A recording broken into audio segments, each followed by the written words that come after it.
They avoid it and it's the one thing that could save them. They avoid the mirror, not just the glass one. They look into WHILE fixing their hair in the morning, but the one that shows their true condition. The mirror of accountability. And the reason is simple: it's uncomfortable. It's uncomfortable to face yourself honestly. It's easier to point outward. It's easier to say it's the job, it's the boss, it's the government, it's the parents, it's the economy. It's easier to cast the blame somewhere else than to stop, look straight into that reflection, and admit the truth. No, it's me, I need to change. You see, avoidance feels safe, temporary comfort. But the problem is comfort without accountability only delays the pain. And the longer you delay it, the bigger it grows. I've seen it over and over again. People know the steps to take. They know what discipline looks like. They've read the same books you and I have read. But nothing changes. Why? Because they refuse to tell themselves the truth. They'd rather say maybe tomorrow instead of it has to be today.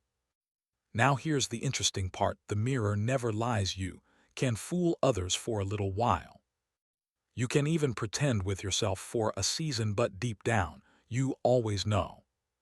You know when you didn't give your best effort. You know when you skipped the commitment you promised to yourself. You know when you chose comfort over growth. And that knowledge eats at you. That's why so many people live restless lives. Not because they don't know what to do, but because they've stopped holding themselves accountable. To do it, Mr. Schoeff always said that if you want to know the real measure of your progress, don't ask your neighbors, ask your co-workers, don't even ask your family. Ask the man in the mirror. He'll always give you the right answer, and he was right. When you start each day by asking yourself, honestly, if you're becoming the person you said you would become, that's when you stop avoiding and start advancing. So this is not about adding more knowledge to your plate. It's about pulling out the mirror and looking at what's already there. It's about asking the hard questions. Am I being honest with myself? Am I holding myself accountable? Am I willing to face the truth even when it hurts? Because the truth is accountability may sting for a moment, but avoidance will break you for a lifetime. People usually think of accountability as something unpleasant, something heavy, something that restricts them. But the truth is, accountability is not a burden. It's the beginning of freedom. Excuses keep you trapped, but accountability sets you free. Because the moment you take ownership, you regain the power to do something about your situation. I've met so many who said if only they had a better boss, they'd be further ahead, or if they had more time, they'd be healthier, or if their family supported them more, they'd be more successful. Now think about those statements for a moment. They all point the finger outward. They all place responsibility somewhere else. And when responsibility is somewhere else, the solution is somewhere else too, which means you're stuck waiting. Complaining, but accountability, real accountability, brings it right back to you. It forces you to admit if it's going to change.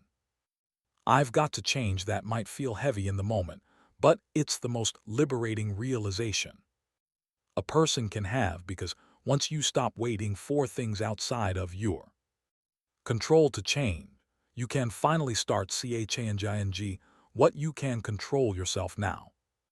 Excuses are attractive. They let you off the hook. They give you a story you can tell yourself about why you're not where you want to be. Excuses create sympathy from others. They give you a soft place to land when life gets tough, but excuses never move you forward. Not one step. Excuses might make you feel comfortable today, but they rob you of tomorrow. Accountability, on the other hand, is not always comfortable, but it is productive. Accountability makes you uncomfortable enough to grow. It makes you look in the mirror and say, Am I doing what I said I would do? Am I living according to the standards I set for myself? Or am I just hoping things will turn around on their own? Years ago, I knew a man who had all the potential in the world, smart, talented, gifted in ways that others admired, but he had one big problem. He always had a reason why things didn't work out. If a business venture failed, it was because the timing wasn't right.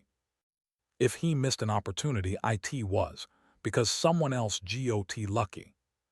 If his health declined, it was because his schedule was too demanding. And I'll never forget what he said one day. He told me success just wasn't meant for him. And I thought, there's the tragedy, not that he lacked potential, but that he kept giving it away to excuses. But see, I knew another man around the same time who didn't have nearly the same natural talent. He wasn't the smartest in the room, wasn't the most charismatic, didn't have the best connections. But he had one thing the other man didn't: accountability. If he failed, he owned it. If he missed the mark, he asked himself what he could do differently. And because he always looked at himself first, he kept getting better over time. He surpassed people who were far more talented than him at the beginning, because while they kept making excuses, he kept making adjustments. The difference is simple: excuses protect your pride in the short term, but accountability builds your future in the long term. One is about saving face.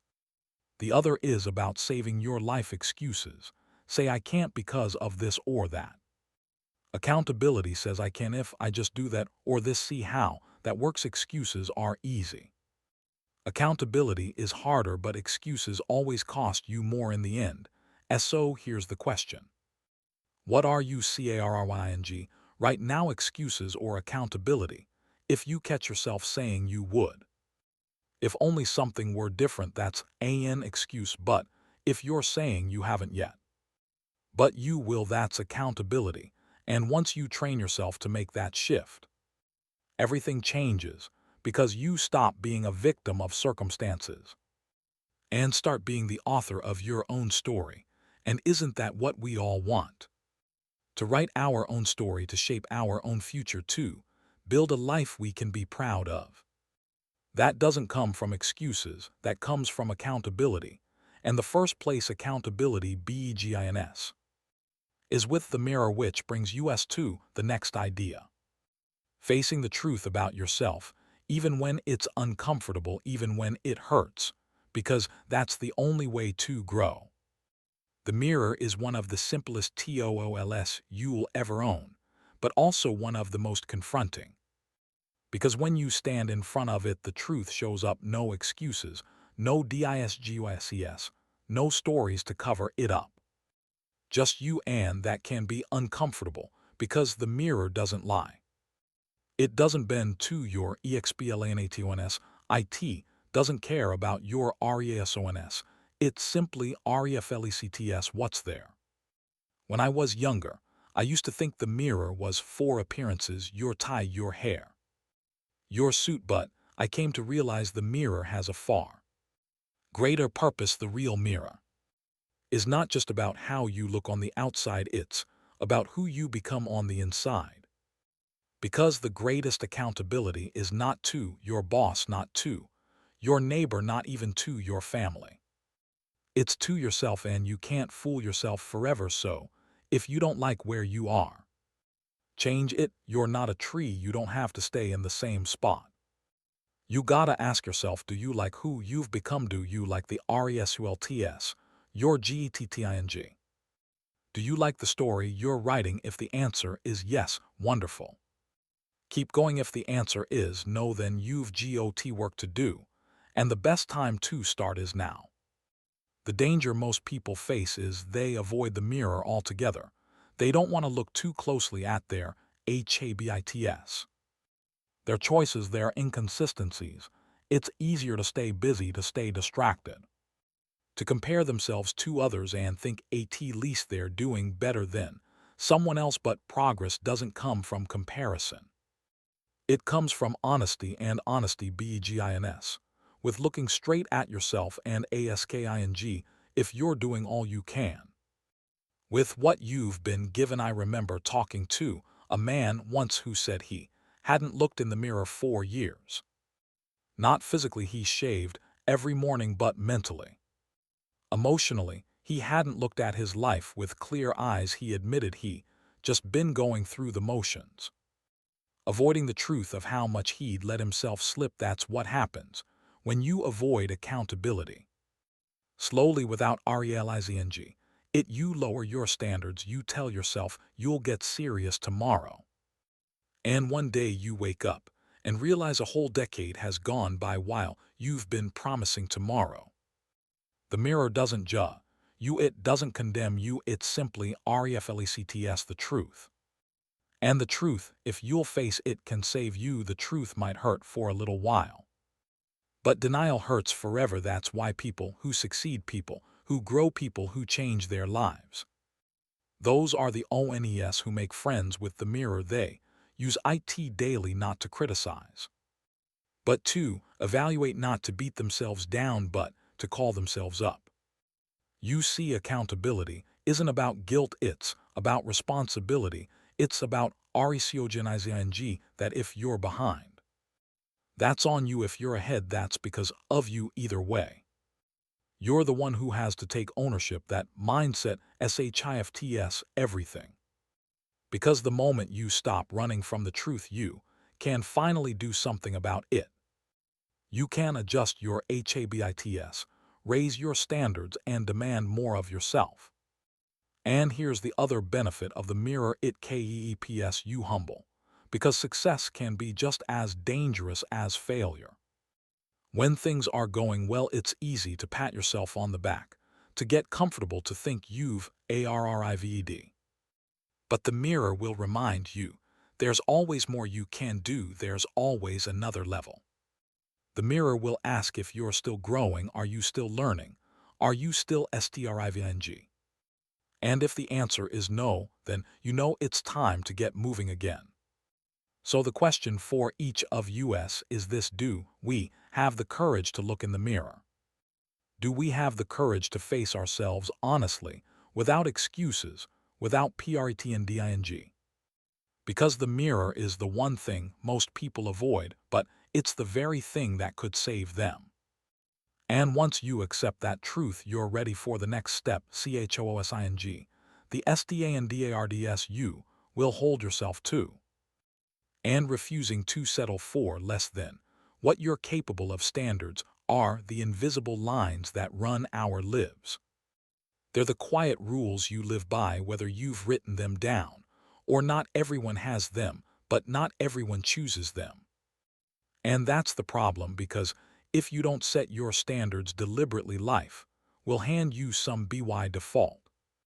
And the default is usually far below what you're capable of. I've met people who say they just go with the flow. And maybe that sounds easy, maybe even pleasant, but going with the flow usually means you end up wherever the current takes you, and it's rarely someplace you choose for yourself. Standards are the way you anchor against the current. They're what keep you from drifting into mediocrity. They declare who you are, what you will accept, and what you refuse. Without them, you'll bend every circumstance, every influence, every opinion. Mr. Shof told me years ago that if you don't set your own standards, someone else will set them for you. And he was right. Your boss will set them, your peers will set them, society will set them. And none of those people are as invested in your future as you are. That's why you must decide what's acceptable in your life and what isn't. Think about your health. If your standard is, I eat whatever I feel like, you'll eventually pay the price. If your standard is, I'll move my body once in a while when it's convenient, you'll suffer the consequences. But if you raise your standard, I nourish my body because it carries me through life. I train it because strength is freedom. Suddenly everything changes. The same is true for your finance, your RELATIONSHIPS, your career. Low standards invite low OUTCOMES, high STNDRDS, attract high RESULTS. Now, setting standards isn't about perfection, it's about alignment, it's about saying, my behavior must line up with the person I want to become, and that's where accountability in the mirror come back into play, because the mirror will show you if you're living below your standards.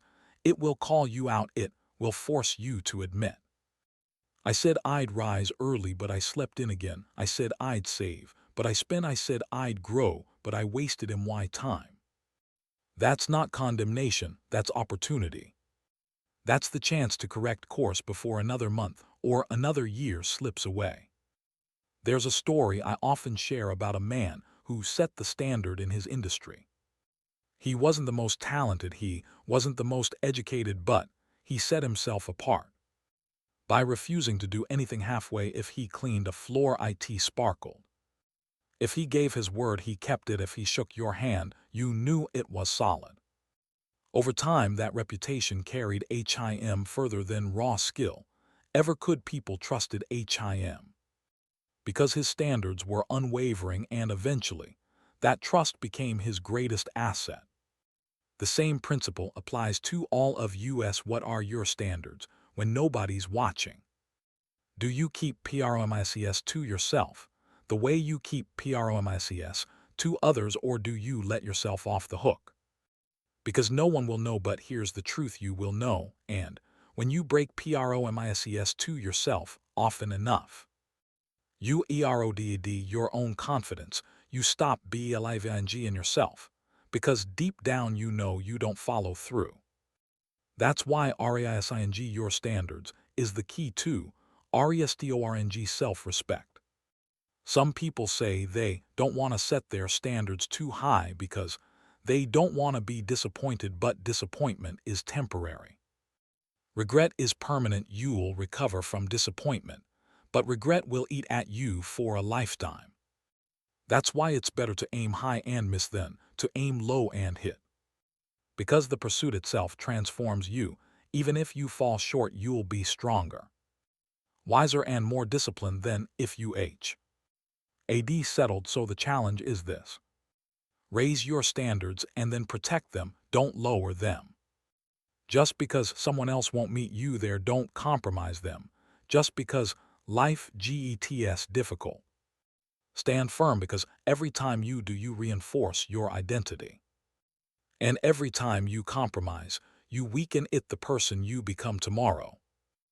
Depends on the standards you enforce today. Now, once you've set those standards, the question becomes, how do you live them consistently? Because a standard written down is only the beginning. The real test is when the pressure's on, when no one's around, when excuses sound convincing. And that brings us to the next lesson: the discipline of daily practice.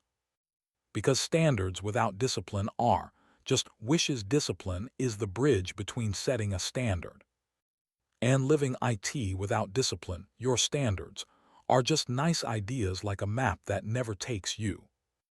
But with discipline, even the smallest effort compounds into something extraordinary. And the truth is, discipline doesn't come in big dramatic moments. It comes in the little choices you make each day, the ONES, that seem insignificant but ultimately decide your direction.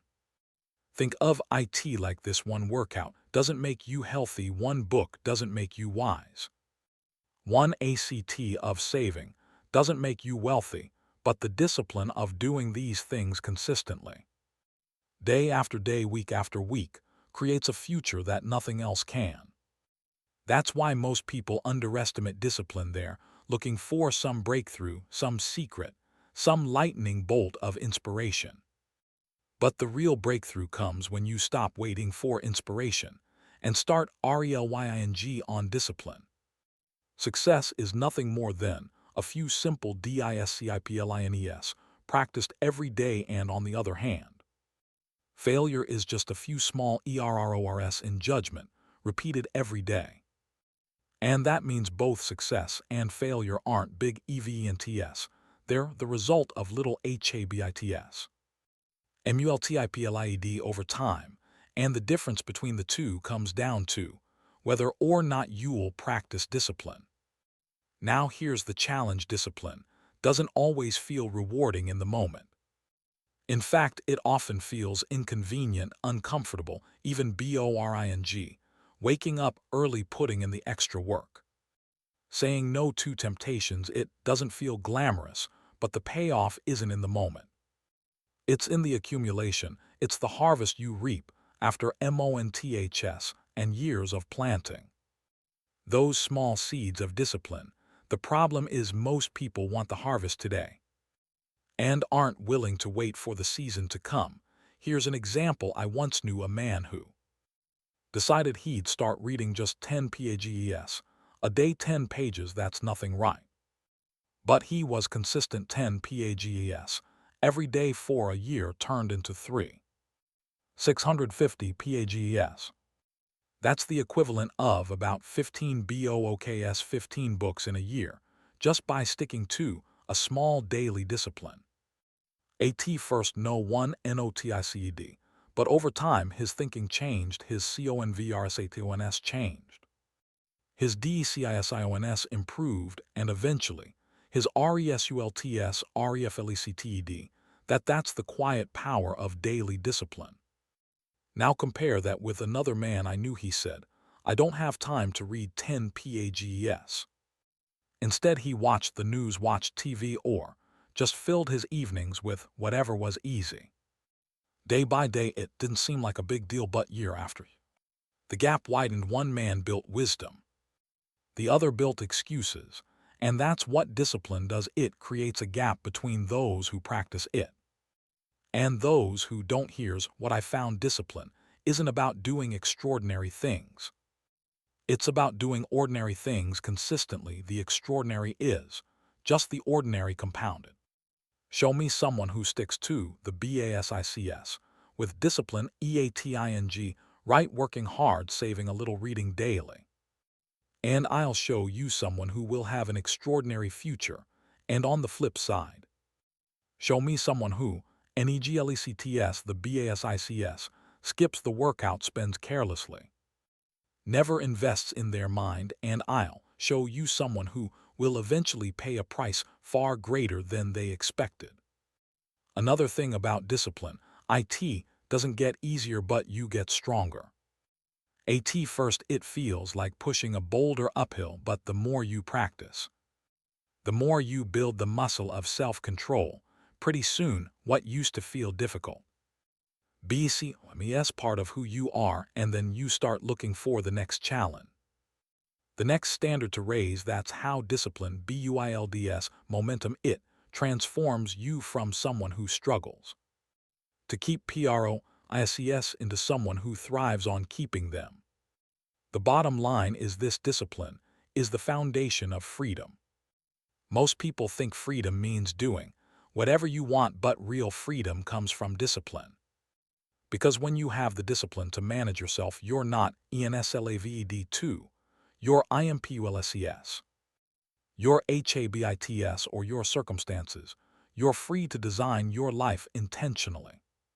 And once you taste that kind of freedom, you'll never go back. So the question becomes, where do you need to apply discipline right now? Where have you been letting yourself slide? Telling yourself it's just one day or it's not a big deal, because those little errors in judgment add up. And just like small disciplines multiply in your favor, small neglects multiply against you. The next step is learning how to correct those neglects quickly before they grow into something bigger, and that's where responsibility comes in. Responsibility is the other half of the equation. See, discipline, gets you moving, but responsibility, keeps you honest. It's the ability to look in the mirror and say, I'm the one who got myself here, and I'm the one who can get myself out.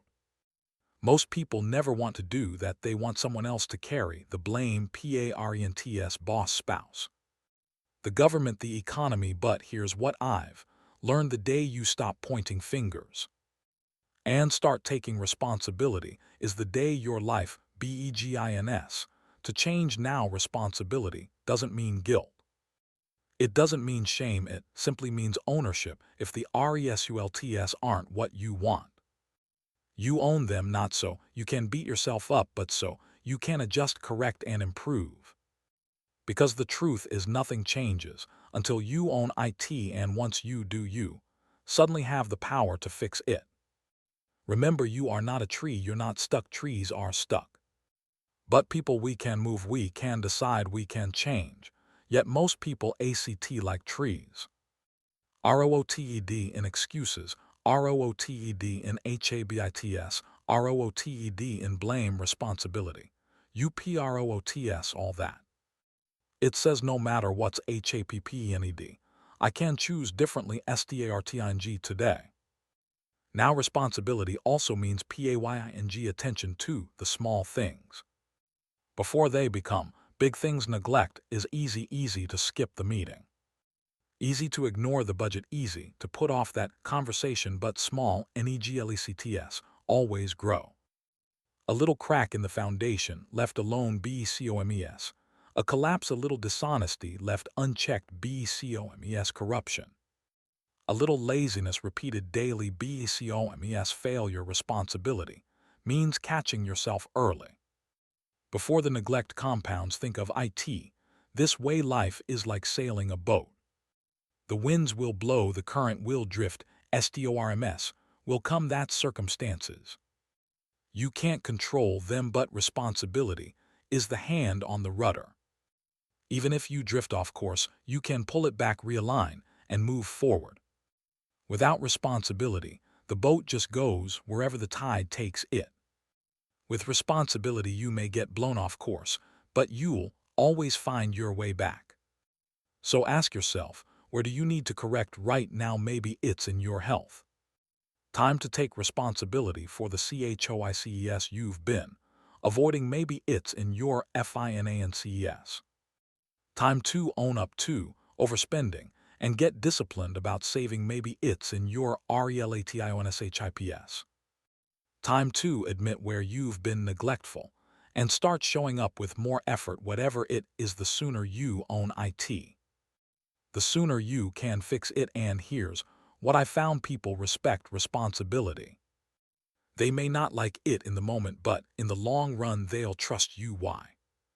Because when you own your mistakes, they know you'll own your success. Responsibility, BUILDS, credibility. And credibility, OPNS, doors. You can't buy that, you can't fake it. You earn it one responsible choice at a time. The real danger is avoiding it. Most people avoid responsibility the same way they avoid the mirror. They don't want to look too closely because they know what they'll see, but the one thing they're avoiding is the very thing that could save them. The mirror is uncomfortable, yes, but it's also liberating. Because once you're willing to look, you can finally start changing what you see. Most people spend their entire lives dodging the mirror, not just the one hanging on the wall, but the one inside, the mirror of accountability. Because when you really look, you can't lie to yourself anymore. You see the habits that have been running you, the excuses you've been making, the potential you've been wasting. And that's uncomfortable. That's why so many avoid it. But avoiding the mirror doesn't make the truth go away. It just delays the change that could save your life. The mirror doesn't care about excuses. It doesn't care about your intentions. It only shows you results. If you say you've been trying to get in shape, the mirror shows whether you did or didn't. If you say you've been working on your finances, the mirror shows whether the numbers prove it. If you say you've been putting effort into your relationships, the mirror shows whether they're growing or falling apart. The mirror is brutally honest, but that honesty is what sets you free. Now most people run from that honesty. They'd rather cover it up. They'll change the lighting, change the angle, put a filter over the image. They'll compare themselves to someone worse off so they don't feel as bad. But here's what I've learned: pretending doesn't change reality. If the foundation is cracked, no amount of PAI&T covers it for long. If the habits are weak, no amount of talk makes them strong. The mirror brings you back to reality. And reality is where change begins. I remember talking with a man who kept telling me about his potential. He'd been saying for years that he was going to start a business, get healthy, turn his life around, but every time I saw him, nothing had changed. One day I told him not to talk about potential but to show proof. Show the calendar, show the bank account, show the habits. That's the mirror. He didn't like hearing that, but a year later he came back and admitted it was the turning point. He finally faced himself in the mirror and realized the only thing in his way was him. That's why accountability is so powerful. The mirror forces you to ask, am I doing what I said I would do? Not what you meant to do, not what you hope to do, but what you're actually doing. And here's the truth: discipline and responsibility are meaningless if you won't look honestly at the results there. Producing without the mirror, you drift with the mirror. You stay on track. Now, accountability doesn't always mean you alone in front of a mirror. Sometimes it means inviting someone else to hold it up for you, a mentor, a coach, even a trusted friend, someone who let you hide behind your stories. Mr. Choffe did that for me. He didn't let me get away with excuses. If I said I didn't have time, he'd ask me to show my schedule. If I said I didn't have money, he'd ask me to show my spending. He held up the mirror until I couldn't deny what I saw. That changed me. So let me ask you, when was the last time you looked honestly in the mirror? When was the last time you measured your progress not by your intentions, but by your results? It's not always pleasant. In fact, sometimes it's painful, but it's necessary. Because until you face the truth, you'll never change it. And the good news is, once you do, the mirror doesn't just show you what's wrong, it shows you what's possible. It shows you the new life waiting on the other side of honesty. The mirror is not your enemy, it's your greatest ally, because the sooner you stop running from it, the sooner you can start running toward the life you were meant to live. Most people think the mirror is there to condemn them.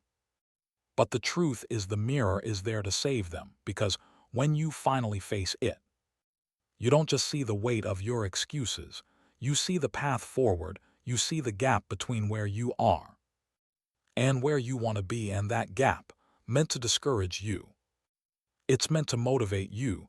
That gap says, here's the work that still needs to be done. Here's the proof you haven't built yet, but you can see. The mirror doesn't lie. It flatter you when you've been lazy. It sugarcoat the fact that you've drifted. But at the same time, it hold back from showing you progress when you've been faithful. When you've been disciplined, the mirror celebrates with you. When you stuck to your habits, the mirror shows you the reward. It reflects both failure and victory. And that's why it's so valuable. Because if you only ever hear praise, you'll get soft, and if you only ever hear criticism, you'll get bitter. But the mirror gives you the truth, and the truth balances you. Now here's the question you've got to answer. Will you run from the mirror, or will you use it? Because make no mistake, the mirror will always be waiting. You can ignore it for weeks, months, even years. But eventually life has a way of holding up the mirror whether you want it or not. The moment your health breaks down, the moment your finances collapse, the moment your relationships fall apart, that's the mirror showing the proof of your neglect. Far better to face it early with courage than to be forced into it later with regret. And here's the key. If you understand this, you will be unstoppable in life. Pain of discipline, WIGHS, OUNCES, but the pain of regret, WIGHS, tons. And that's exactly what the mirror is about, a little pain now, or a lot of pain later. Which one will you choose? The mirror is painful in the moment, but it saves you tons of regret down the road. That's why it's not your enemy.